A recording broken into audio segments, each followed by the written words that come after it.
Good morning. So we'll start with services and process today. Yeah. As usual, whenever I start a session, I used to ask questions to just to understand what is your understanding on that particular topic. Okay. What do you think a service is? What is a service? What is service?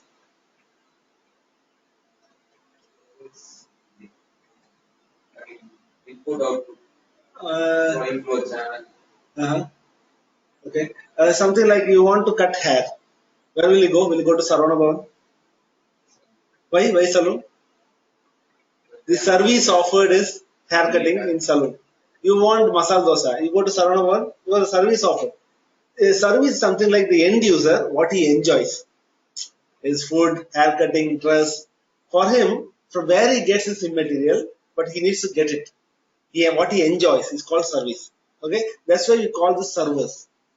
The servers are the machines which deliver those services.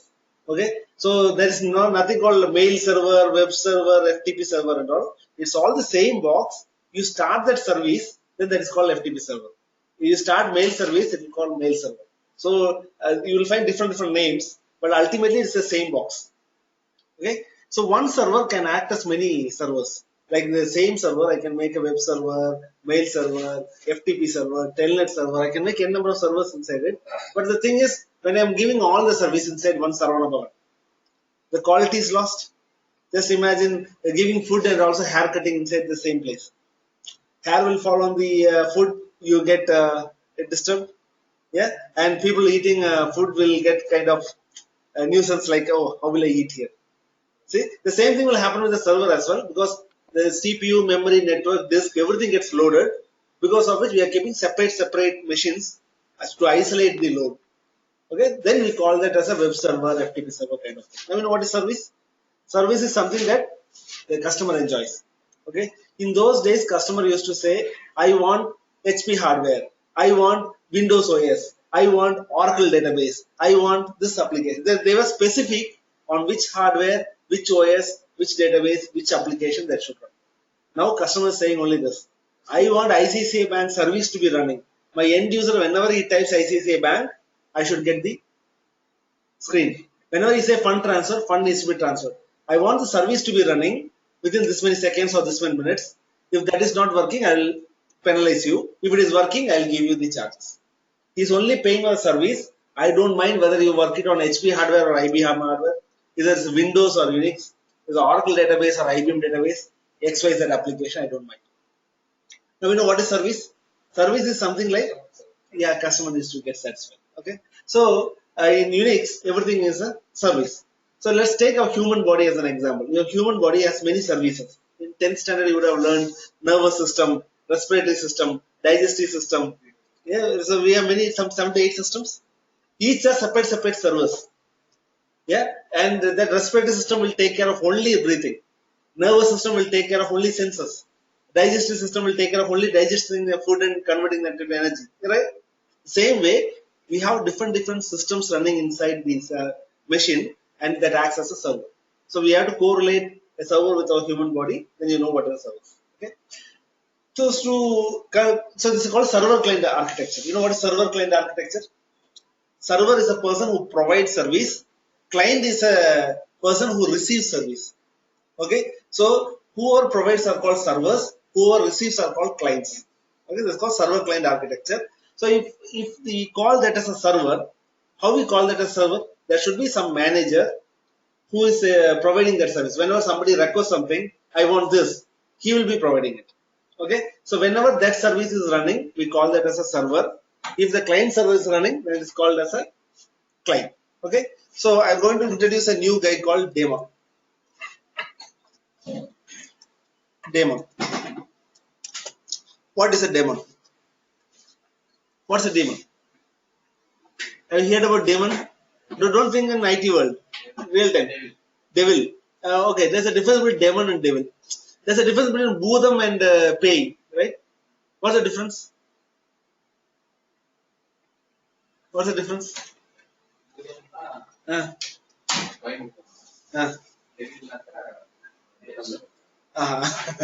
not like that. You have heard about Alauddin and Arpudal. Bhudam is a person who is always helpful. is a supernatural being who is going to ready to help. It's called Buddha. The devil is a kind of evil which will harm things. Like virus is a devil.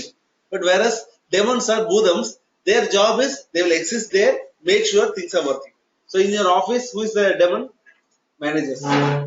They exist, they make sure that you work. In your college, professors. Correct? So like this, we have a demon running. So for every service, you'll find some D running. Okay, let me tell you some of the services. You have heard about SSH? Secure shell. So connecting from one machine to another machine using some secure channel is called SSH. Like currently you are using PuTTY to connect to that server. So PuTTY is using SSH protocol to connect to it. Okay. Have you heard about telnet? Telenetworking. So this is not secure, but it's a insecure way of connecting to the server. Okay. Have you heard about HTTP? What is HTTP? Web servers. Have you heard about SMTP? Mail servers. What DNS? Domain name service. Domain name service means IP to name, name to IP. Like, do you know the IP address of google.com? Do you know the IP address of yahoo.com? But for a human being, remembering numbers is tough. But remembering names are easy. So that's why we convert names to IP and IP to name. That's been done by DNS. DHCP. DHCP is domain host control protocol, which allocates IP to the machines. Like whenever you connect your laptop or PC here, you are automatically given an IP in the same series. Who gives that? On DHCP server. Okay. NTP, network time protocol, to sync all the machines in the same time so that we don't have any mismatch on time. So these are some of the services. Okay. So these are called client services. When it's daemon, so these are called client, SSH. Who is the server? SSHD. You will find a D at the last. D is a daemon. Telnet, Telnet D. HTTP, SMTP, DNS, sorry, name D. DHCP, NTP. So like this, you will find some D at the last. So D is a daemon, is a Budham. It will. That's what we are going to configure. So all machines will have the client software, SSH, Telnet, and all this. So every server or every PC is a client. If you are specifically making one server as a server, we have to configure this daemon. Okay. So how to configure daemon? There is a small software you have to install. You have to install a server package. You have to install a server software. Like for example, SSH. You have to get an SSH, OpenSSH software, install it. So first thing is installing software. Then you have to configure the Budham. Yeah. So this is I'll just write like this is client. This is daemon. Okay, and this is the configuration file. Okay. If you remember yesterday's class, where is the configuration file for SSH? EDC. VAR is a log file area. VAR means variable. So I asked you the question. What did you eat yesterday, day before yesterday, and all this. So you are thinking and getting the log files. EDC is the configuration file. EDC is something like everybody have a configuration file, right? Name, employee ID, student ID, the education qualification. That is your resume is a configuration file. Okay, so where is that? Under ETC. Okay, so you say ET/ETC, you got 50 points. Well, the remaining 50 points is only what I'm going to write.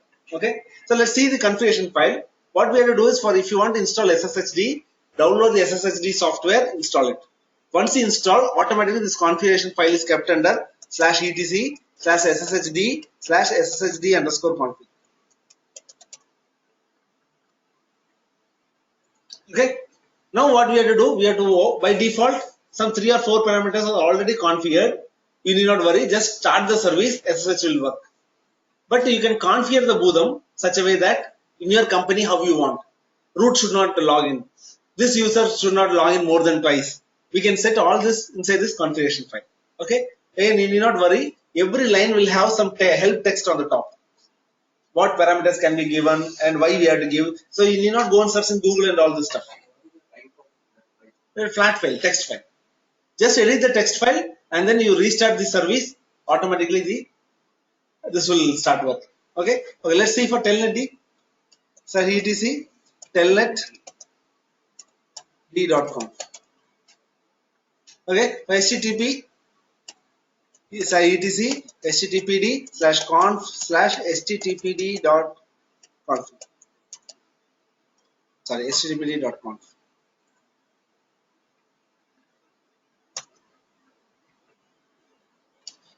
For SMTP /etc/mail/postfix.conf or /etc/sendmail.cf. Okay, so either there are two different mail servers, like we say a Domino server for IBM and some other mail service for Outlook Express, Outlook Exchange. Like this, we have postfix and postfix. I think it's I'll just this is /etc/postfix/main.cf.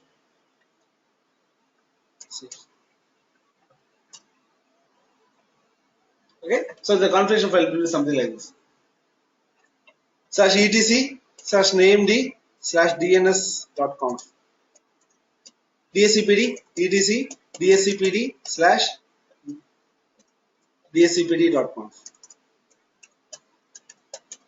ntpd/etc/ntp/ntpd.conf. So like this. Okay. So what we are going to do? There are n number of services. There are different servers, right? I just pointed on only quite a few.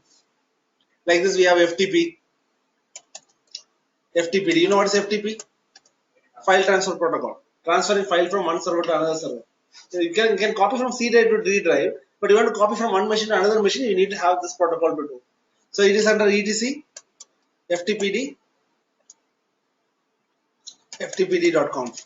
So like this, you'll have different configuration files. Okay. So what we are going to do? First thing is we are going to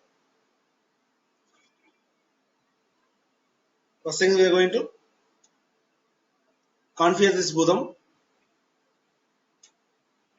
I'm going to do this. So just keep. Okay. So these are some of the standard configuration files, and each one will have a port number. You know what is port number? Why do we need to have port numbers? One server will act as 3 or 4 servers, right? 4 services can be kept inside one server, but the IP address of that machine is only one. Correct? That machine has only one IP address, 192.168.2.100. But I want to access separate. Like I want to do FTP, I want to do telnet, I want to do mail. Then they have to go via different ports. Like a machine have serial port, parallel port kind of things. These are some service ports, and these port numbers are being asked in interview quite often. Okay, so you should know the port numbers. If at all you don't know the port numbers, what will you say? I don't know. There's a file called etc services which hold all these numbers. Yeah, I'll just show you that. So okay, let me just VTF that.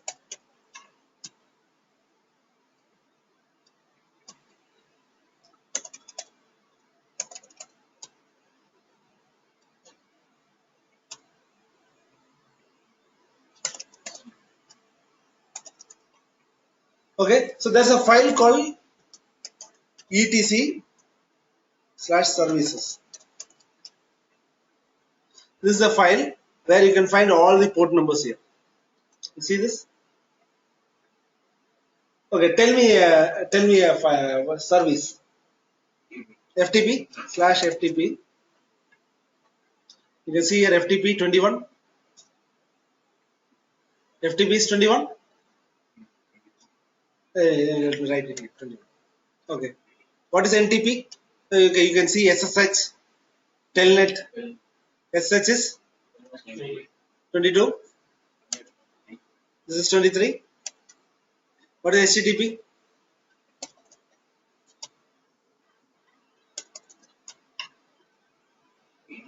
80. SMTP 25. Good. DNS.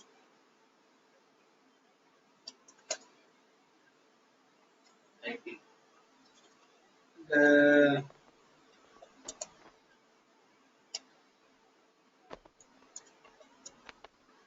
there is 50 something, 53 or something.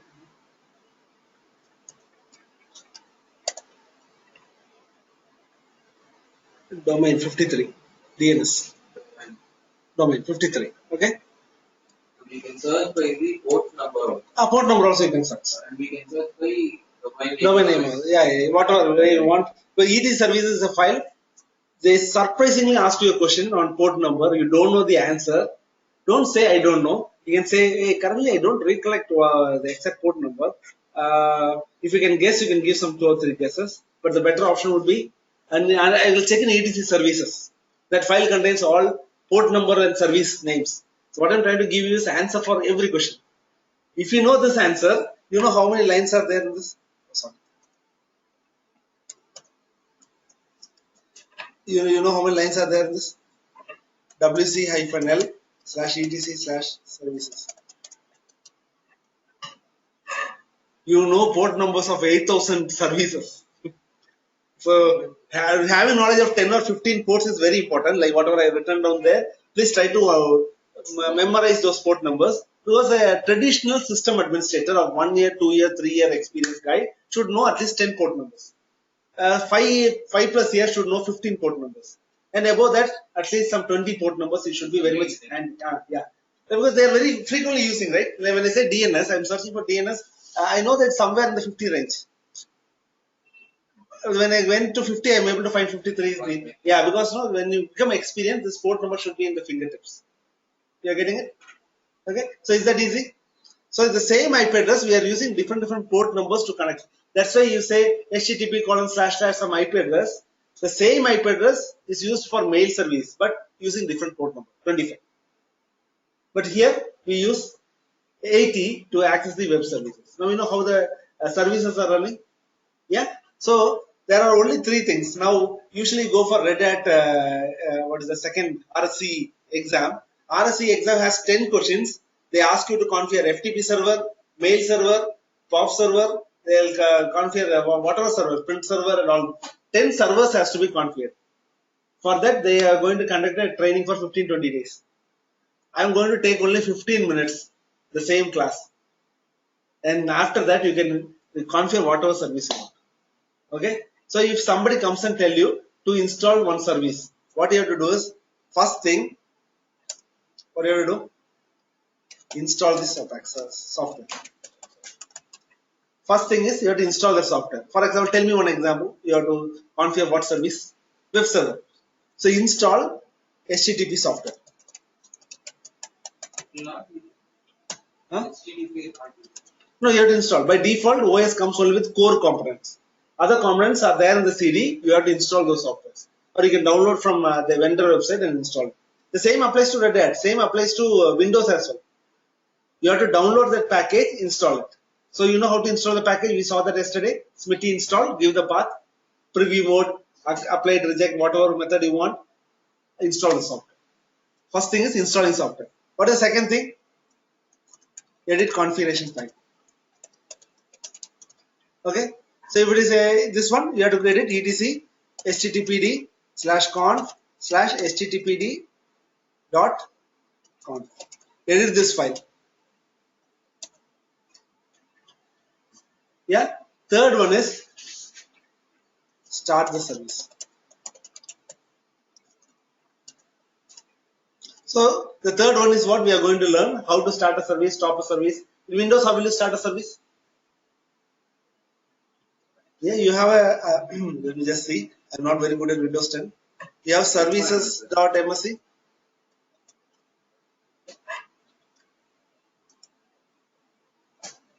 Why?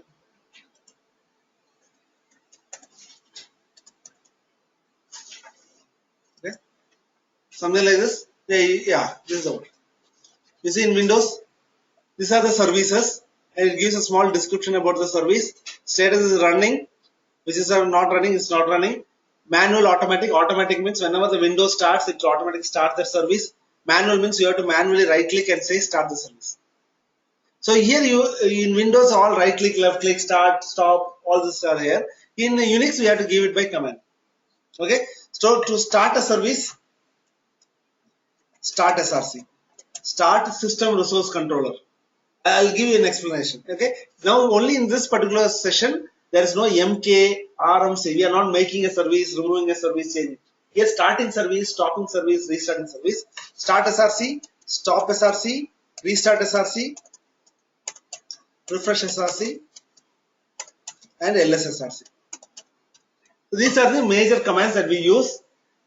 Refresh SRC and restart SRC are very much optional. It may be present on some service. The programmer who developed that application may give restart service or refresh service. But start service would be there, stop service would be there, and list service also would be there. Is that fine? Okay, there's some question. Let me just check. Okay, so there's a question from Arun. What is the difference between TCP and UDP? Okay, this is in networking. This comes under the layer 3. Okay, you know the OSI layer, right? Layer 0, layer 1, layer 2, layer 3. At layer 3, it's the protocol layer. So there are two protocols. One is TCP and UDP. TCP means transfer control protocol. So there's a control. Whenever I send a packet, the receiver should say I received it. If it is not responding, then I'll again retransmit. So TCP means the sender and receiver will acknowledge received and transmitted. UDP means user datagram protocol, is something like Telegram. I just only send the telegram. You receive it or not, I don't know. I again will not resend. The same method, same packets will go, but in TCP acknowledgement will come. Based on acknowledgement, I'll send or resend. In UDP, there is no resending, there is no acknowledgement. So that's the only difference on TCP and UDP. Yeah, is that fine, Arun? Okay. So these are the commands that we are going through on today's session. How to start a service and how to stop a service. Okay. So let's start with LSSRC and some of the commands. Yeah. Okay. LSSRC -A. What is LSSRC? List System Resource Controller -A will give you an output something similar to this in Windows. Yeah, we'll see how it is. You see an output? This output? Yeah. So this is called subsystem. This section is called subsystem. What is subsystem? Sub-services. So individual services. This is called group. What is group? Yeah, one example is you see here, we have 3 NFS services. You start NFS, all this NFS related service will start automatically. Starting a group, it will start all the sub-services. Start a sub-service, only that sub-service will get started. Stop a sub-service, only one sub-service will get stopped. But if you stop NFS, all the NFS sub-systems will get stopped. So one is subsystem, another is group. What is PID? This is process ID. Whenever some system starts a process, it will start a process ID. It gives an identification to it. That's called PID. Okay. In Windows, have you seen this process ID? Here they don't give the process ID. More details. Okay. So these are the process. Usually this has a process ID. Normally I don't know in Windows how we check it. In Unix, these processes are given a process ID, unique number, and this is the process IDs. Okay. Status. Active means running. Inoperative means not running. Okay. So now we know LPD service is inoperative. How to start this LPD service? LPD is a subsystem, right? So I have to say start SRC -S LPD. Enter. What is the process? It says started 4128934. Somebody can memorize this number 8934. No, just 8934. Last 4 digits. Now I am LSSRC -A. You see LPD would have been started. Same number. Easy to start a service. Start SRC -S subservice. Yeah. Okay. Now LSSRC -A pipe grep spooler. Why I'm doing this is you can see that spooler is a group, and all the 3 services of that is being active. Let me just stop the spooler. The spooler is a group, right? So what's the command?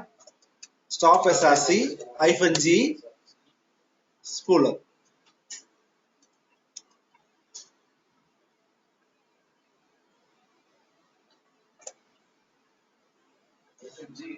hyphen G, because I'm stopping the group, right? This is group area. So I'm The subsystem hyphen S. If I am stopping group means I have to say hyphen G. So you know the left side, this is subsystem, you can see that name here, hyphen S, this is hyphen G, whenever you have to do this. Okay, now you see here, all the three demos have been stopped. Yeah, I give the same command, stopping, inoperate, this is getting stopped. It takes some time. The service needs to be stopped in the sequence. After a few seconds, you will find that it also been stopped. Yeah. So if I start the spooler service, start SRC hyphen G spooler, what will happen? All the three are started. Giving the same LSSRC command. You see all the three are active. Is that easy? Okay. So now my question is, what is starting a service? I know you are going to say starting a service is. Yeah. So these are some tricky questions. So in interview, they'll try to give you a very easy question. You know the answer, but when you say the answer, it's more like question. You'll be hesitating to give that answer. Yeah. So what we are trying to check is whether how naturally you are able to answer. Only experienced people can do this answer. What is starting a service? Starting a service means if the service is not started, it will start it. If the service is already running, it will say it is already running. Start a service means that's the meaning. We have to come with an example. If that particular service is not running, it will start it. If it is already running, it will say it's already running. That's called start service. Now what is stop service? service is running. Running. Stop it. Yeah, running. It will stop it. If it's already not started, then it will say it's already inoperative, so it will not start. What is restart service? If it's running, Yeah. it will stop and restart. Start. If it is running, it will stop and start. If it is not running, It will start. it will just start. Okay. So during start the service, it will read the configuration file and come up. When you restart, it will stop and again reread the configuration file and come up. So every time it will read the configuration and come live. What is the refresh SRC?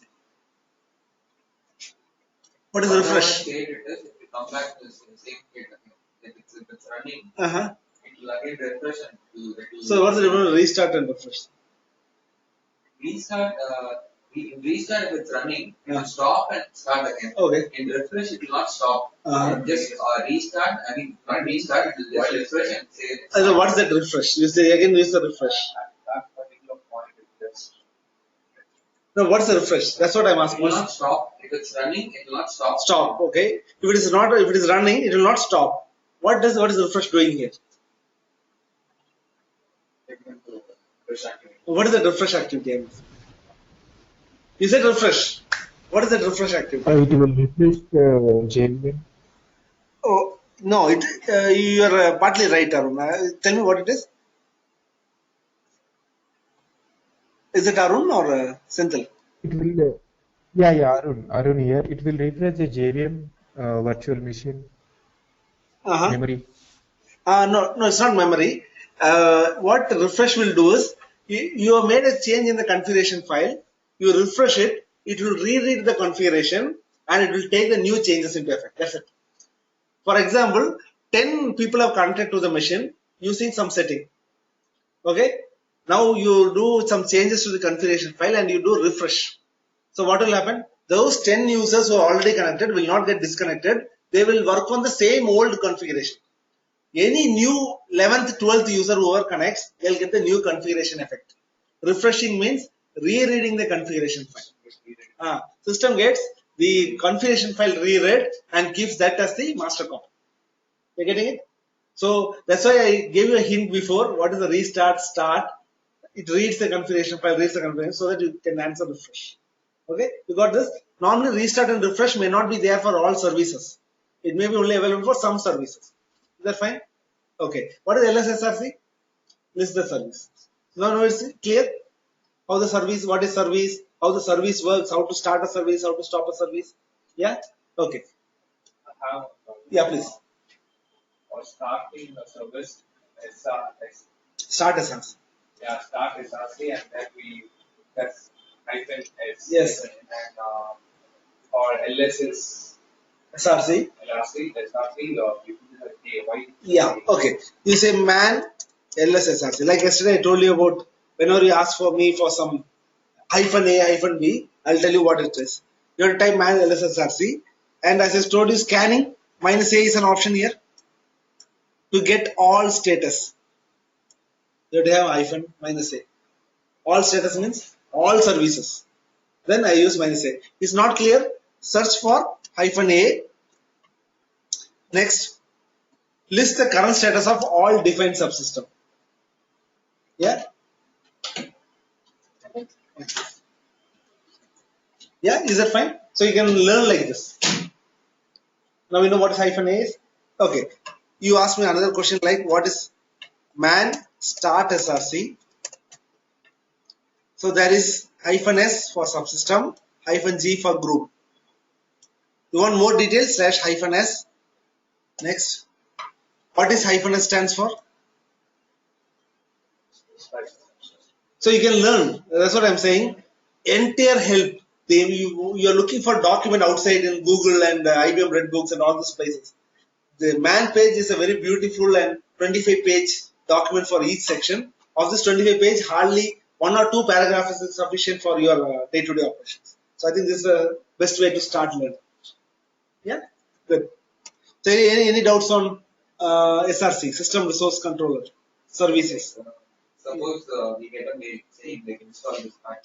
Yeah. Is there like a particular procedure like for TL upgradation? Yeah. We have to follow, and just like that we can go and. Yeah, these 3 steps are the important stuff. So for example, installing software, there are some 10 other steps, right? Before installing software, you need to check whether your drive has sufficient space, whether the dependent packages are there. So the first step will include some sub-steps. Similarly, edit configuration file. There are thousands of configuration information. Yeah, let me just show you. CD etc. Or let me just take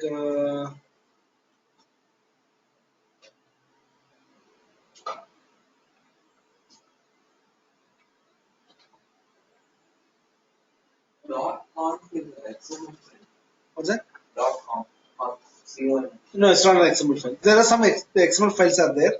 Then let me just take some files which gives more inetd.com. Okay, vi etc inetd.com. Internet download. Normally, just the hashes are comments. You see here, it says that these are the services which are running and not running. So these are comments. Date, time, these are running. You can configure these files. Some other files. Send mail was there. Right?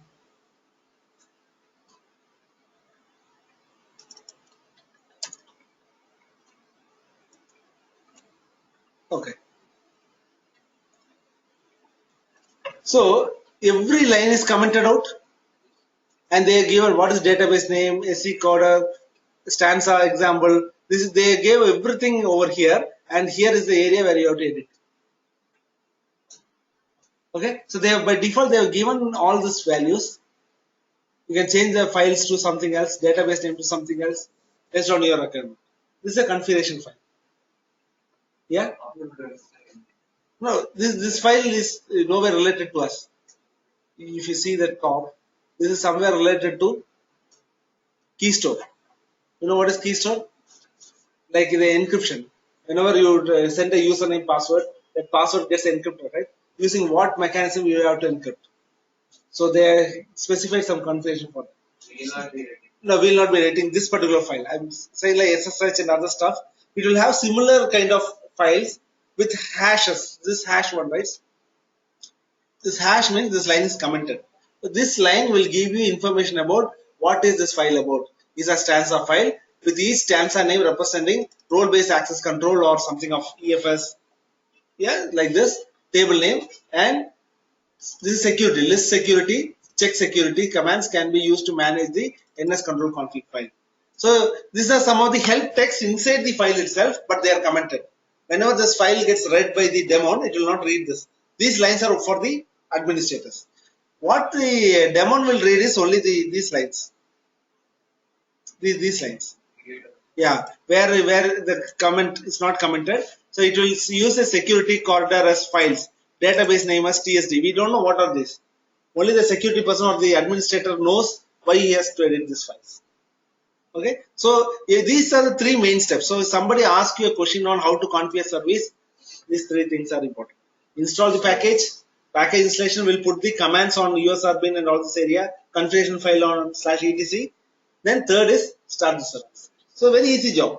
So you can configure mail server, web server, whatever you want on through this machine. Just to install the package, configuring file, and starting the service. Is that fine? Clear with services? Show an example of to edit. Yeah. Any simple like it. Yeah, let me just see. Yeah. Do we have HTTP here? They're not installed. It's a fresh machine. Let me just see. Okay.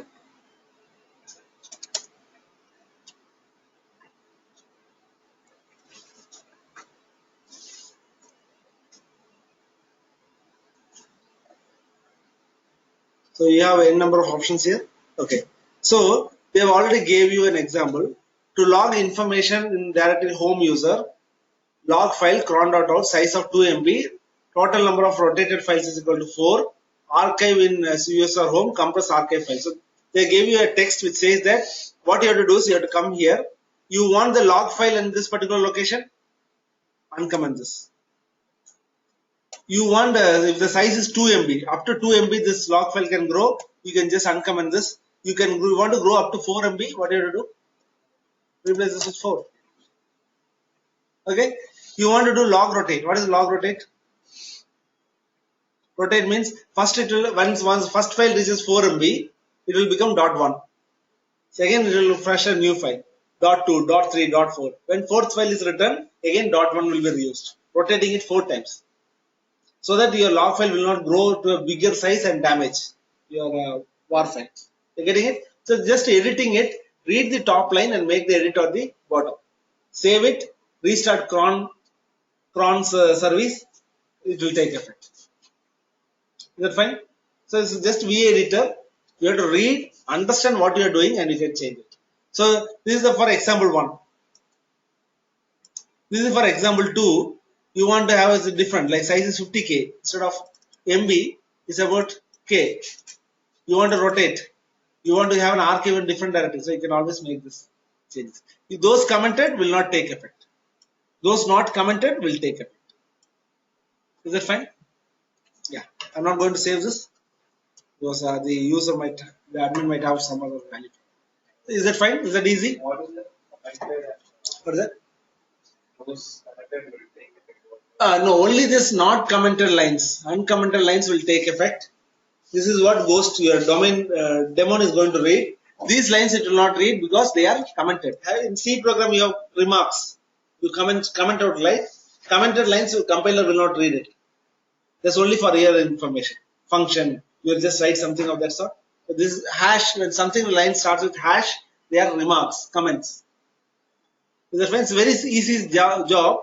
After installing some 2 or 3 services as per the exercise, we'll get to know, only install software, update the configuration file, start the service. That's it. For every server they ask, you have to do the same thing. Somebody asks you, how will you configure send mail? What would be your answer? Install the sendmail software, edit the sendmail.cf configuration, because you have to specifically say the configuration file. Sendmail.cf file, I'll put auto parameter needs to be changed as per the requirement. Start sendmail service. Plus, you're getting it? So easily you can answer any question that you are going to work on server, you should know how to configure that server. Is that easy? My objective is to make easy. Instead, I can take 15 days of training how to configure FTP, how to configure SSH. 15 minutes, you learned all this. Only thing you have to distinguish is what is this configuration file. If at all you want to have a change in port number, also you can make a change in port number inside the configuration file. Your daemon will make that change. Is that fine? Any doubts? Uh, Say 80. yeah, yeah. Because 80 is a web server port.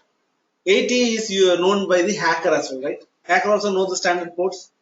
So he will come inside through 80 port. So what they do is they change the port number to 8080, 993 or some other number, so that hacker, when he tries with 80, he knows the IP address. Try with 80, he cannot come in, because in our environment it's not 80, it's 88. We are changing the numbers so that hacker cannot predict what the number is. These are all These are default port numbers. You can change. Yeah. In interview they'll ask you the default port numbers. In your environment you will keep changing that. Is that fine? Yeah. Okay. So continuing with the process. Now we have learned the high level service.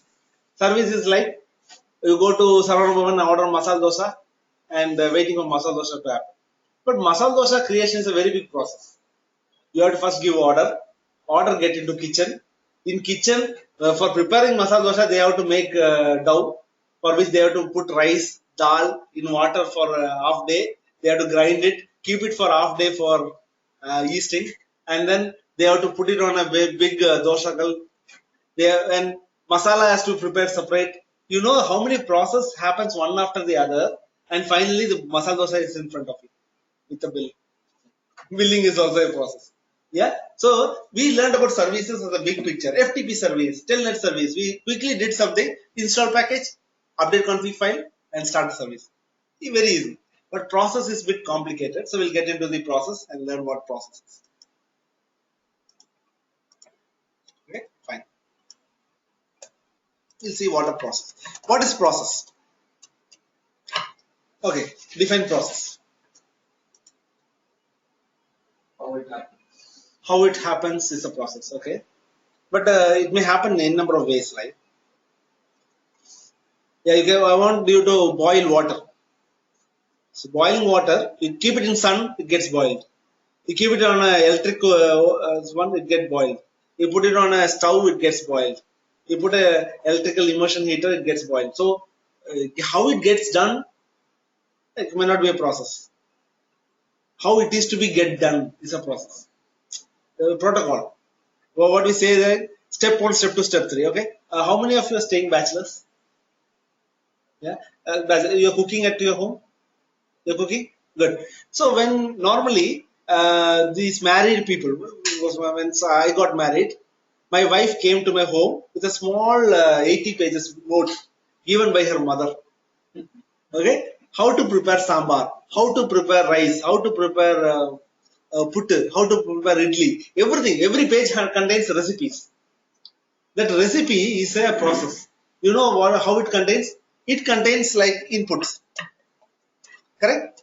So for example, preparing sambar, this much of dal. They will even count oru pudi dal, 5 pieces of onion. ratio. Yeah, ratio. Everything has been given such a way that for 2 people, what is required? If it is 4 people, double it. 8 people, again double it. So that's called inputs. Input means what and all is required. And what is the next one? Procedure. Procedure. Okay. So only married people know the answer. Like I give the same set of ingredients, inputs to my mother and to my wife, and ask them to prepare sambar. Same stove, same material, same water, same salt. Different taste. How come? How come? Procedure. So instead of putting dal first, my wife is putting dal last. Taste got totally changed. Correct? But my wife and my mother-in-law are preparing the same kind of sambar. My mother and my sister are preparing the same kind of sambar. Traditionally, their processes are the same. So everybody can provide IT service, but HCL will give a set of procedure. Whoever joins HCL should follow that process. Whoever joins HP should follow that process. Whoever joins IBM will follow IBM process. That's why the taste of IBM, taste of HP, taste of HCL varies. You are getting it? What is process? Step by step procedure. And finally, output. What is output? If it looks like sambar, tastes like sambar, we can name it sambar. Our intention was to prepare sambar. Finally, it looks like rasam, tastes like rasam. We can name it Rasam. Green sambar. Green sambar. Yeah. So the output, so this is called a process. Process is it receives an input. We had a set of procedure to execute it. Finally, it produces an output. Yeah, this is called a process. And you should not stop this because this is a very traditional common man's term. The output of one process can be input for another process. Correct? Sambar is an output. It's going as an input for masala dosa. Correct? So like this, one process can create, will be an input for another process, and also one process can create multiple processes. Masala dosa order will create multiple small processes, one to the kitchen, one to the building, one to the server, and when it comes inside kitchen, they will have different cooks. One cook for masala, one cook for dosa. Correct? So this is called forking. It's not a child process. We call them fork. F-O-R-K. Fork. Fork means one process creating child process. So these are some technical terms we use. Some people would like to put performance management inside your resume. So it's all about process and process related stuff. Okay? Performance tuning and all this. So what is forking? Giving some of the process output. No. Forking is one process creating many child process. It's called forking. Okay? So now you know a process receives input, do some process and produces an output. That's one. The number two is output of one process is an input for another process. The third one is one process can fork many child process. So these are three things you should know about what is a process. Good? Okay. Process has many states. You know what is states? What are three states of matter? Solid, liquid and gas. So the three states. If it is very much rigid, we call it solid. If it is a bit slightly loose, it is liquid. If it is thin, we call it air. Right? Same way, we have process also having different state. Running, waiting, starting, stopping. Huh? Starting, stopping. No, I'm just giving only some small example. There are roughly 15 different states, but these are some of the standard states. Running, waiting, starting, stopping, start, stop, whatever. Yeah. So what is running? What is the running process? What is that in progress? Currently running means that process uses some inputs like CPU, memory, network disk. It may use all the four or all the three or all the two or at least one, which means then it is running. So some process is using the CPU, memory, net. So every process will use all the four resources or some of these resources. If it is being used by these four major resources, then that is called running. What is waiting? Waiting for the CPU. So it is waiting for one of the resource. Like CPU is already busy. I want something to be processed from CPU, but CPU has not given me slot. The process is in waiting state. So which means it's consuming some memory and this and waiting for CPU to be free. Or having CPU used, waiting for memory to be free, waiting for hard disk to be free. So waiting means waiting for one or the other resource to happen. What is starting or start? Starting. Now the process is getting started. It started consuming the resources. What is stopping? Yeah, and it started releasing the. Yeah. So usually these are some of the stages. There are some issue cases. Okay. The issues are something like you call that as orphan, defunct, and what's the other one? Zombie. So this is related to performance management. Nothing to worry, but I just want you to know. Okay. What is the orphan? What is zombie? What is defunct? Oh, what is orphan? One side process making single process. Huh? Orphan process. Now, whom do you call orphan in real time? You don't have anyone. Huh? I don't have parents. Who don't have parents are called orphans. I told you in process, there's a third step in process is one process can create many fork, many child process. So you said masala dosa, order has been given. That process will create many sub process, billing, kitchen and all this. Kitchen will start doing many sub process. But the person who ordered masala dosa went without telling, which means parent died. What will happen to the child process? Huh? Not exactly. That needs to be killed. Otherwise, what will happen? Masala dosa will be prepared, bill will be made ready. Finally, nobody to pay, nobody to eat. Correct? So that's why in Unix, what happens is whenever the parent is killed or parent dies, child also has been killed. But there are sometimes programming error. Like we are the programmers, C programmers. We write a program such a way that it will create thousands of processes, but parent will die, and we don't write the kill scripts for these childs. So what will happen? Child process will start working, consuming CPU memory network resource, and waiting for parent to come up. The orphans are like that, right? They always expect parents to come back, but they are not going to come back. They died. So what will happen? It keep on waiting with all using the resources, wasting the resources. They are called orphan process. So whenever your machine is going slow, you need to find the orphan process, kill them. Kill them. Okay. Usually, how to find orphan process is there's a parent, super parent. Yeah, in system startup and booting, you would have found INIT. Init is the first process in your system. Whenever machine starts, OS starts, the first process is init. It's an interview question. INIT, process ID is 1. Whenever you see a process having the parent process ID as 1, then there are only two cases. One is that is started by the system startup procedure. When system boots, they are started by them. We can check it using a command. If they are not started by the system, but still it is having process ID as 1, that means they are orphan. It's orphanage. Parent process ID is an orphanage. No, there are only two cases. If you have parent process ID as 1, for example, I'll show you here. Command to check process ID is ps-ef. Okay, you see here, this is user ID who started the process. Process ID, the process identifier. PPID is parent process ID. And this is the process name. So init is your first process.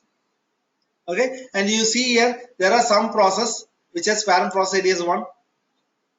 So they may be orphan or they may be started by the system boot.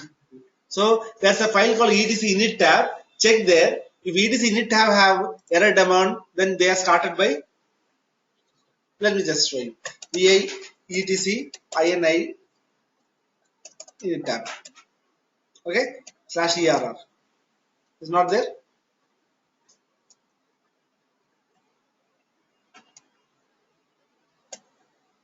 Sorry.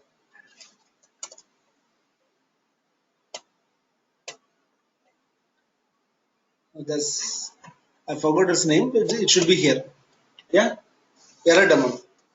If it is started by the init process, then 1 is fine. Otherwise, this is considered to be an orphan. These processes are called orphan processes. Okay, now we know what is orphan. Orphan means there is no parent and the parent process ID is 1. Okay, what is zombie? What is zombies? Do you watch English movies? Yeah, what is zombies? Horror like, okay. Human gets infection, they die, but they cannot be buried because they are living. In real time, we have seen that, right? Tata is there, he's not dead, but also alive. So what will happen? We cannot use his bed, we cannot use his plate because he's still alive, but he's of no use. No, we have seen all these movies and serials where the condition is like that. So it's something like some process which is of no use. It's almost like dead, but it's still living and using CPU memory network. These resources, they are called zombies. So identify such zombie. Again, these are programs. What are the three things that I wrote are programming errors. So zombies are something like in C program you say int a b c d e f g h I j. What you are doing? You are reserving variable a b c d e f g h and not using it in your program. They become zombies. Unnecessarily they are defined and memory is blocked for them, but you are not using them, which means that those memory are lost. They are called zombies.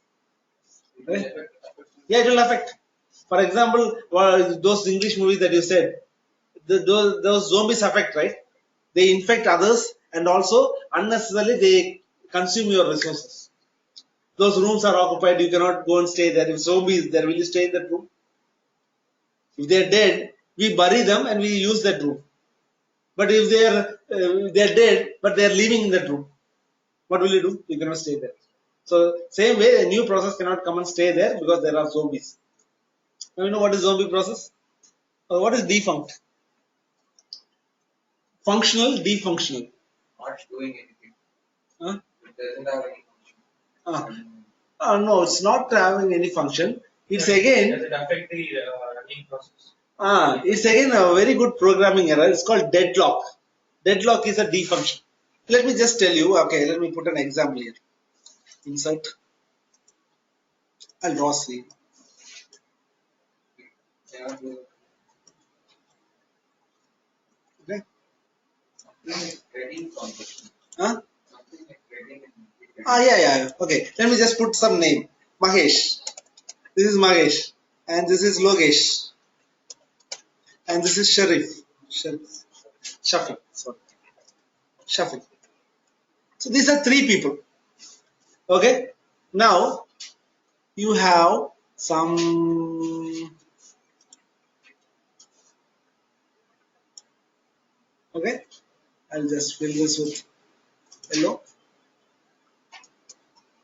You have some three items. This I fill with red.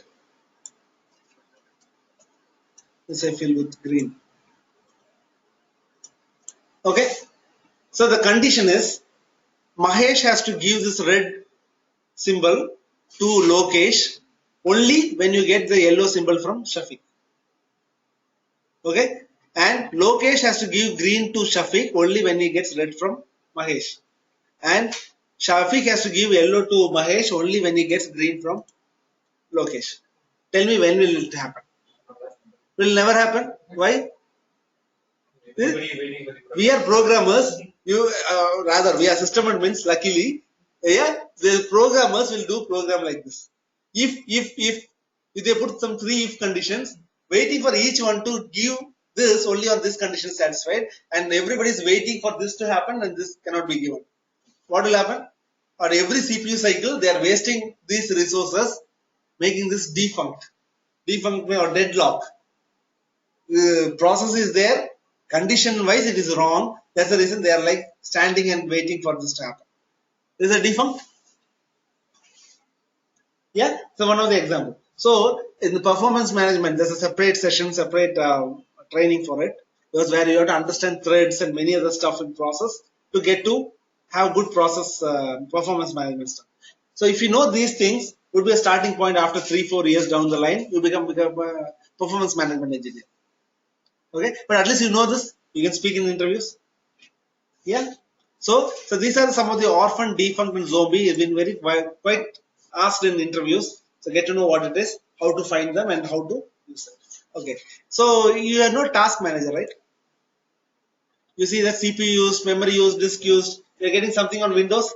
We want something similar in Unix as well, so that we can also see which process, how much used. So let's see how that's been run here. Okay. Topaz. Top users. Oh, I think this they are not installed it. Okay. When you type Topaz, you'll get it. Is there any other server? Because it's very freshly installed. It has not installed all the packages. When you type Topaz, you'll get a similar output. Let me just show you in Google at least.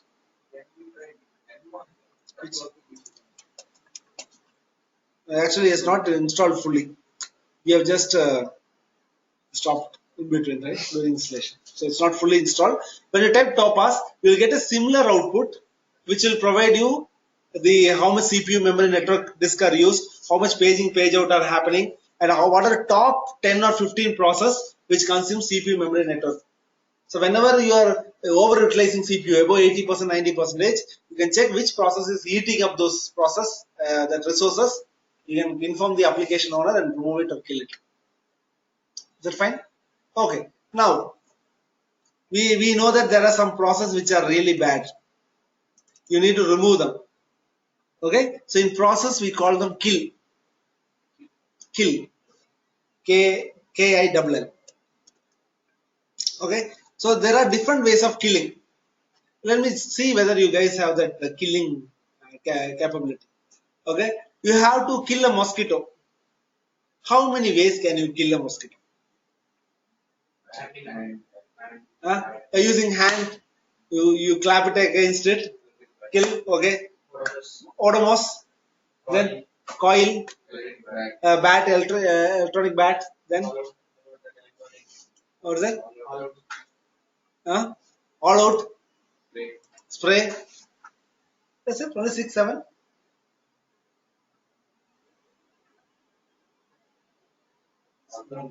Smoke, paper. What? That's a smoke paper. Okay. Only 10. Coil. Okay. Then we should kill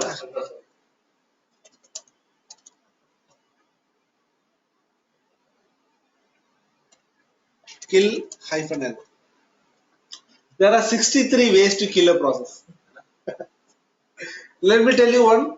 So that's a very important process. Normally in trainings we usually start with 9.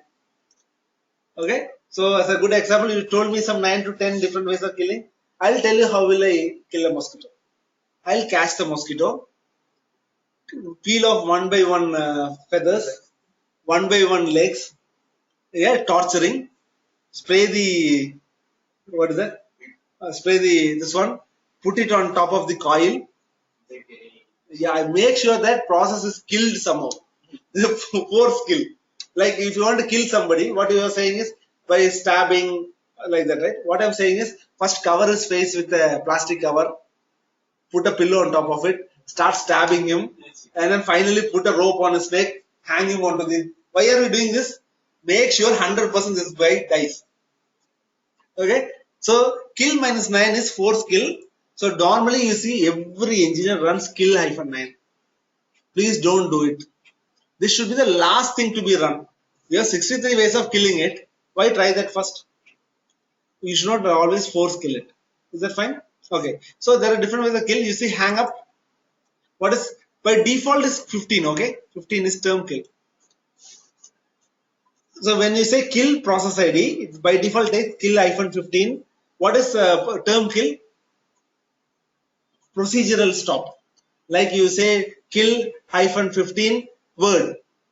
The word will go to file, exit, save and come out. So this is what proper kill is. Software kill. It's otherwise called software kill. Kill hyphen 15. By default we have to run kill process ID. It will run kill hyphen 15 and it will fix this issue.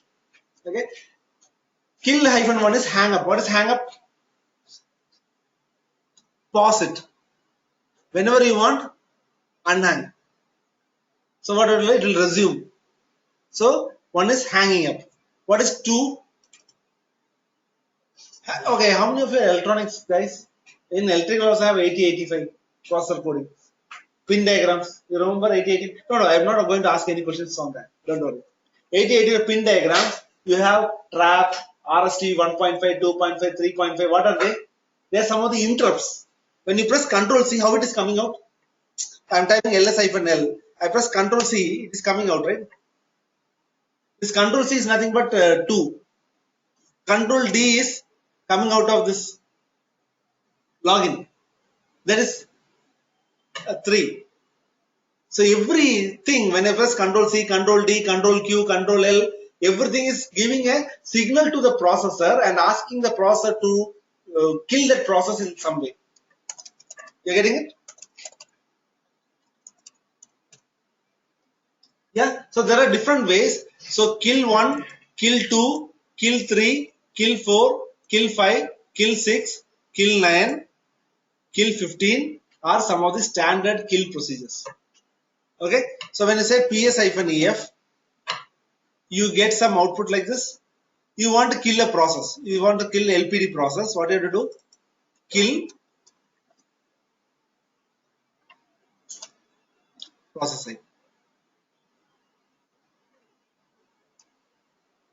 So that's killing.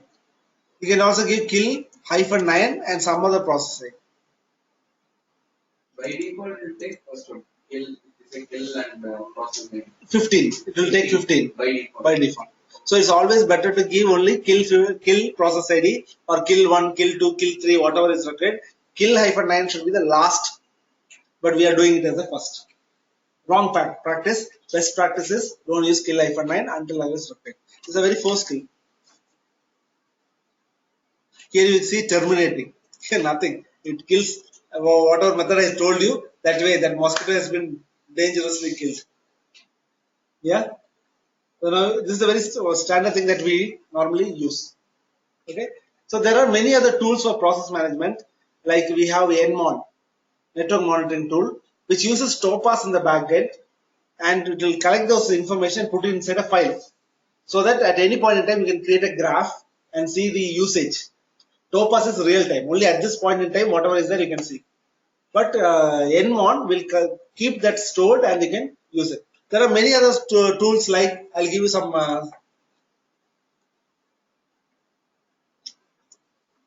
of the process tools. Okay, I'll just write it here. Okay, for memory information, MP stat.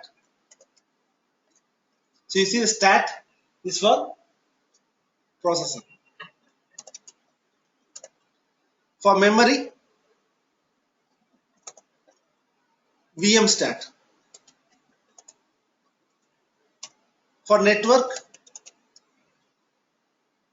come on, net stat. For disk, IO stat. Yeah, so these are some of the commands which you can use. There are some other tools like SAR, NMON, SVCMON. So there are n number of other tools. Top, PS, Top, Topaz, n number of other tools. So just go through these tools. The commands that I've shared with you yesterday have all these tools mentioned in it. Please go through man SAR, man Topaz, man NMON. Try to learn something out of it. Yeah, some extra. Process management is very important for Unix, because most of the time, even in Windows, even in your laptop, you face performance issues. So you go ahead and remove temp, you do all this activity, something similar to it. Unwanted process you have to remove. You need to understand what is wanted, what is unwanted. You're getting it?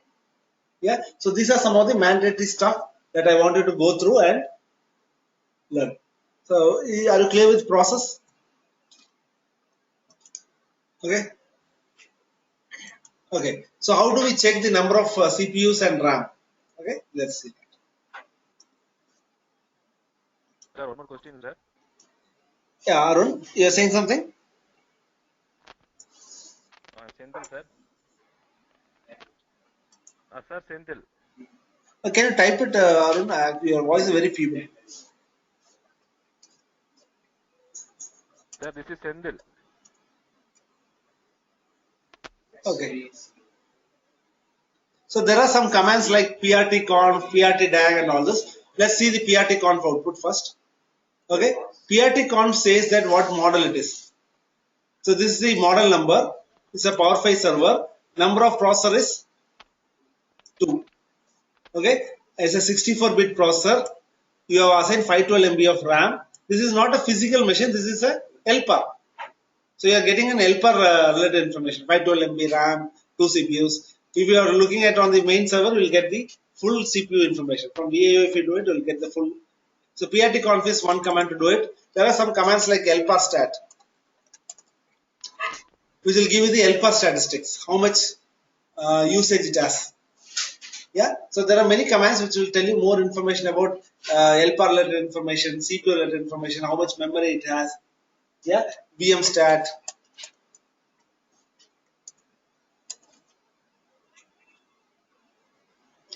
Yeah, here you will get an information. So this is roughly 512 MB. You have to divide it by 2, average memory. You have to divide by 2, it's all roughly 512 MB. So you have to get this information. How much pages? Yesterday we saw that, right? This is about page in, page out. Swapping. This is about if there's any faults. You see that? System faults have happened and all this. No, these are something related to performance related stuff. Over a period of time, you will get to learn all this. Yeah.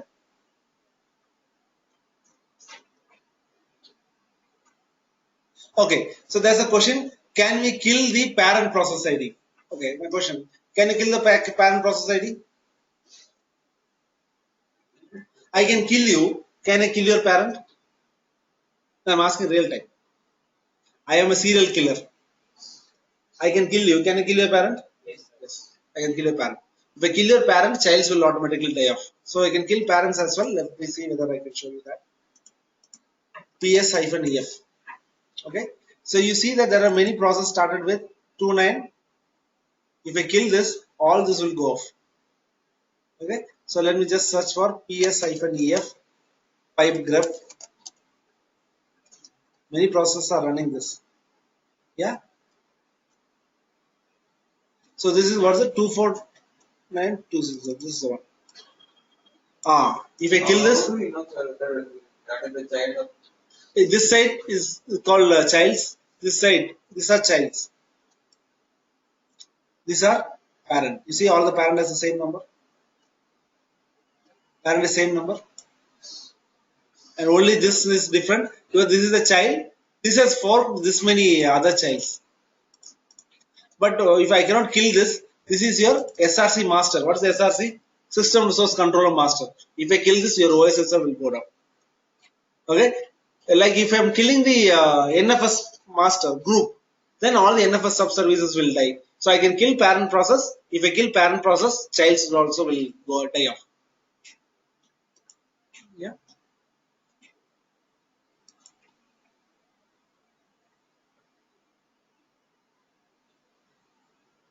Oh, okay. From here, if you want to access the parent information, usually that is not allowed. Now the question is, from LPAR, I want to see the host information. Usually that is a violation.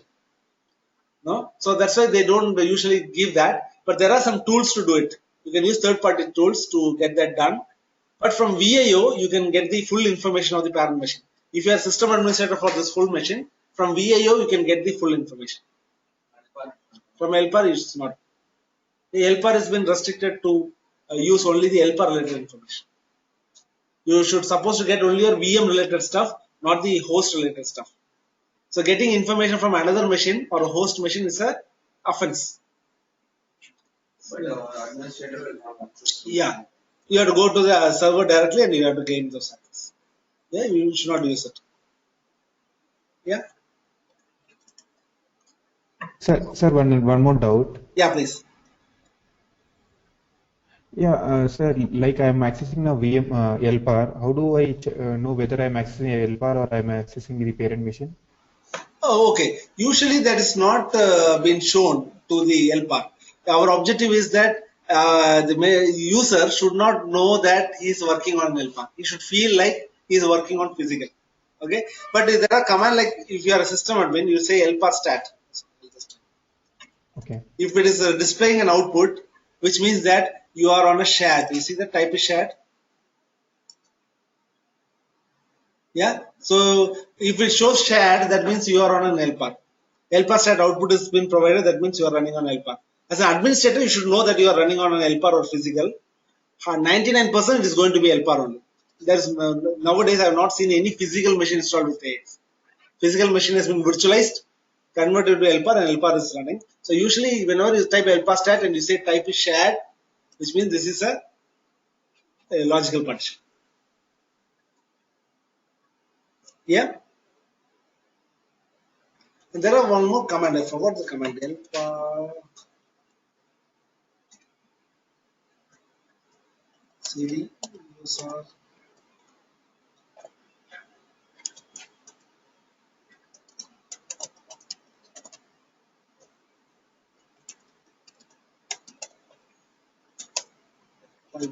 LPAR.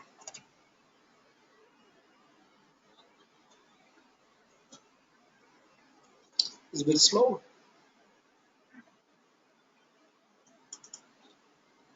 There's one more command I forgot.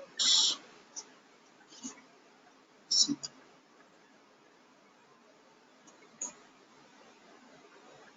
Okay, let's not use this. Yeah, fine. I will tell you how to check that. Yeah? At the moment, when you type LPAR stat, you are getting an output and say type is shared, which means this is an LPAR.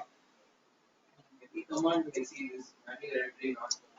Yeah, because again, some commands will not come with manual pages written. if you are installing some third-party tools or other stuff. Usually, whenever IBM provides a command, most probably you will get a man page for it. Otherwise, you have to install the man page. Sometimes commands will come. Man is a separate package. Okay, this is looking. Oh, we don't have CD attached to it. Let's just see.